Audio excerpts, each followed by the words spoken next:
Peace, royal family, Hotep and Amara, and thank you all for tuning in to another edition of the original histories of Africa and migrations of the ancient world.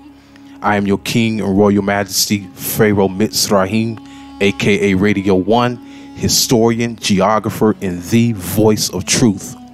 And today I will be revealing the truth on the subject, ancient Libyans in North Africa, not Ethiopians. But before we get started, be sure to like the video, subscribe to this channel, feel free to donate to my Cash App in the link below, and for courses, ancient text translations, and longer videos, please click the link below to my Patreon and become a member. Let us now begin our journey to truth. Let us begin our lesson and clear up the confusion on who is who in ancient Libya, and debunk the lies once and for all.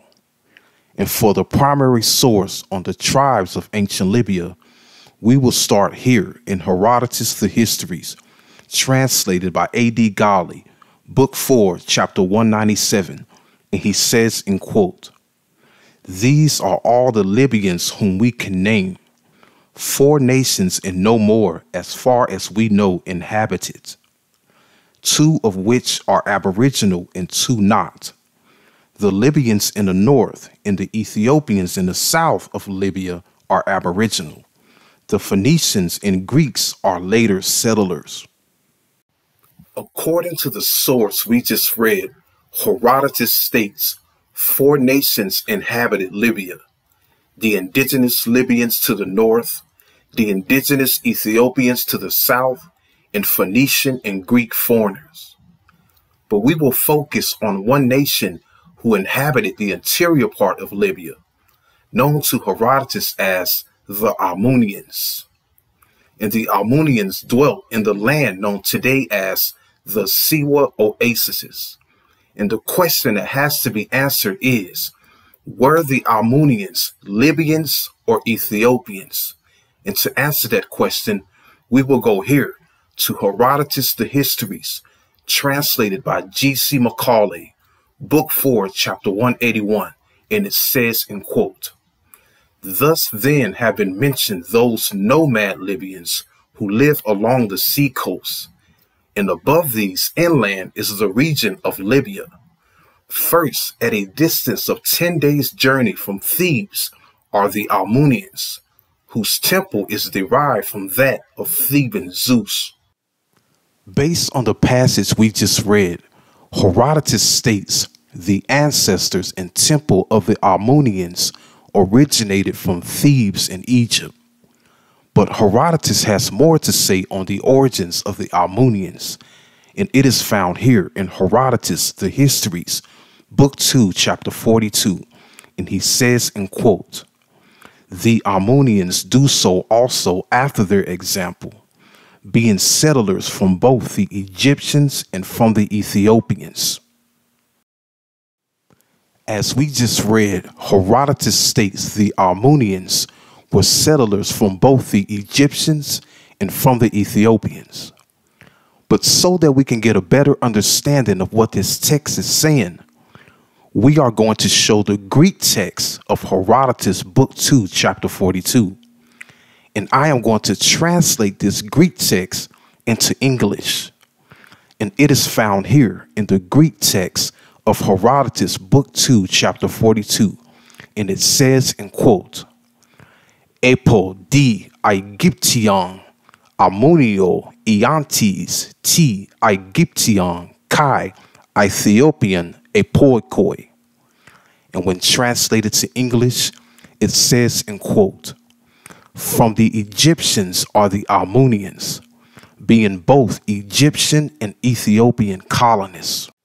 According to my very own accurate Greek to English translation of Herodotus Book 2, Chapter 42, one nation, the Amunians, migrated from one region, from Thebes in Egypt, and settled in the Siwa Oases in Libya, and there built the temple of Amun, and later became 2 colonies, one Egyptian and one Ethiopian. But we will first focus on the Egyptian colony of Armenians that migrated from Thebes in Egypt and settled in the Siwa oases, and still answer the question, were the Armenians in Siwa Libyans or Ethiopians? Let's continue.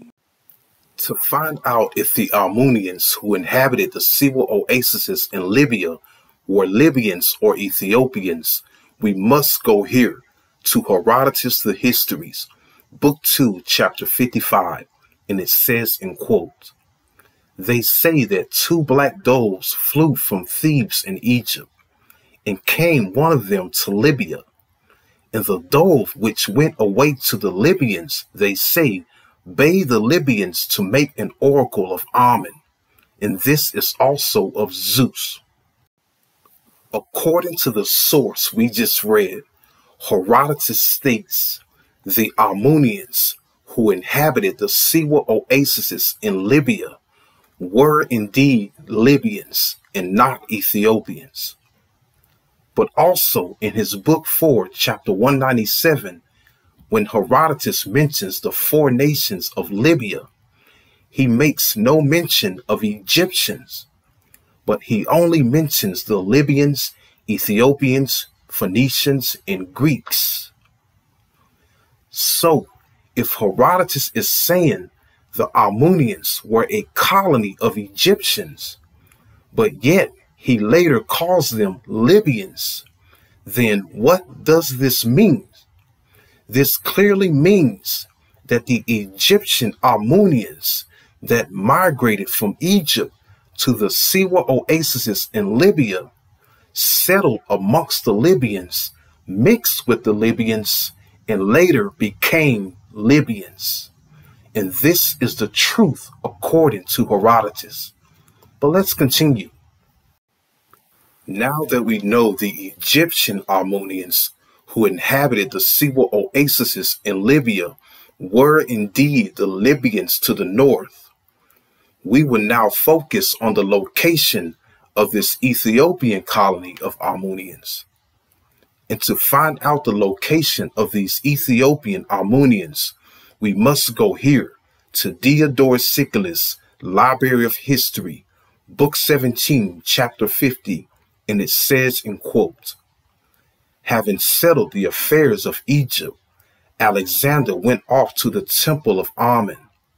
The land which is sacred to the god Amen is occupied on the south and west by Ethiopians, and on the north by Libyans, a nomadic people, and the so-called Nasamunians who reach on into the interior." According to Diodorus Siculus, Book 17, Chapter 50, the Ethiopians in the land sacred to the god Amen, or the Ethiopian Armenians, dwelt southwest of the temple of Amen in the Siwa oases in the land of the Ethiopians. And southwest in the land of the Ethiopians clearly means far south beyond the Sahara Desert and towards the west in the land of the Ethiopians, as shown on the map here. Because according to Herodotus, the land directly south of the Siwa oases was uninhabited. And now we know, just as the Egyptian Armenians mixed with the Libyans and became Libyans, the Armenians who migrated southwest settled amongst the Ethiopians, mixed with the Ethiopians, and became Ethiopians.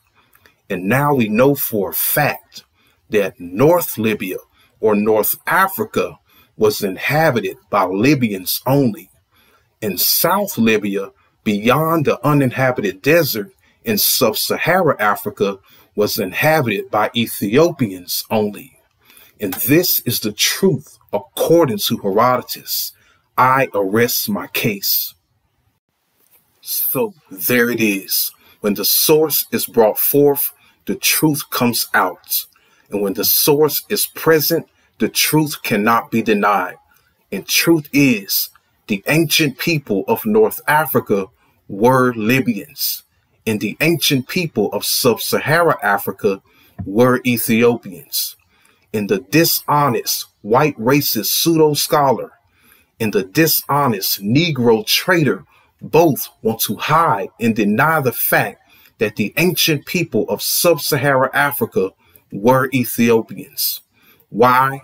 Because they know the true origins of who the Ethiopians really are.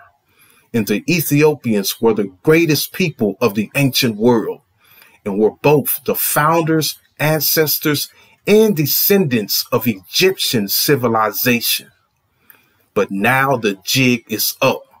The truth has come out, and we demand that African Americans and West Africans are acknowledged as rightful descendants of the ancient Ethiopians.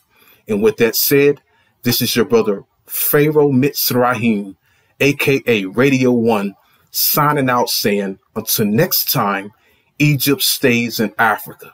Peace, Ma'at, Hotep, Amen Ra, and may you all have a wonderful day.